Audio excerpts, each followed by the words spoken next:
Vous savez, il y a une histoire que pas mal de gens connaissent, mais que j'aime bien ramener. Si vous ne la connaissez pas, elle va vous faire réfléchir.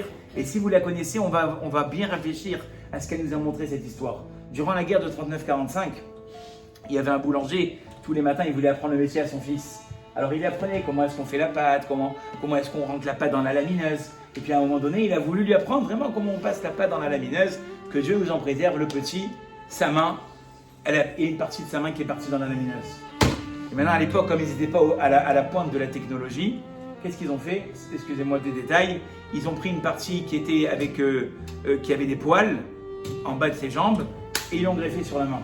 Et le petit, toute sa vie, quand il levait la main à l'école, il avait une honte. Il avait des poils dans la main. Il n'osait pas lever la main. Des fois, il devait les couper au ciseau, mais ça repoussait. Et tous les jours, il parlait à Dieu, Hachem, pourquoi tu m'as envoyé ça? Pourquoi? La guerre est arrivée de 39-45. Et vous savez comment ça s'est passé? Malheureusement, on a pris les familles, on les a séparés. Les pères d'un côté, les mères de l'autre, les enfants d'un autre côté. Et lui, sa mère, avant de le quitter, elle a dit « Jamais tu quittes ta sœur, jamais. » Il tenait fort sa main comme ça. Et un jour, il marchait main baisée femme, les SS.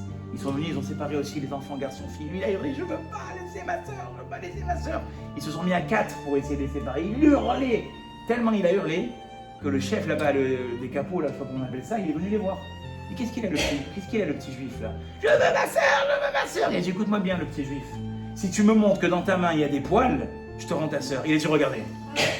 L'autre il a tremblé, il est tombé dans les pommes. Il a dit monsieur, libérez ce juif, libérez celui, laissez-les ensemble. Il y a de la sorcellerie, laissez-les.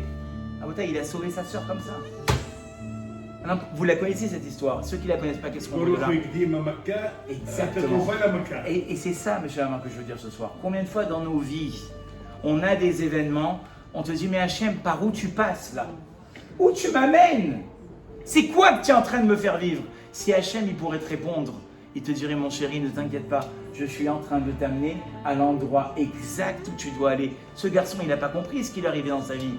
Nous dans notre vie il y a plein de moments, et je pense que certains et certaines ont déjà vu ça, que des fois dans votre vie vous n'avez pas compris par où Dieu il voulait vous amener, et après tu as dit mais merci Hachem.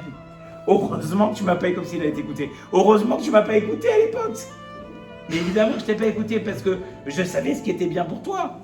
Sauf que toi, tu n'as pas les yeux assez ouverts pour savoir ce qui est bien et ce qui n'est pas bien pour toi. Donc des fois dans la vie, tu comprends pas où est-ce qu'Hachem il veut t'amener. Ashler al Hachem ye'avra ve'hu yechalkelcha. Remets à Hachem tes soucis et lui il va s'occuper de te faire comprendre.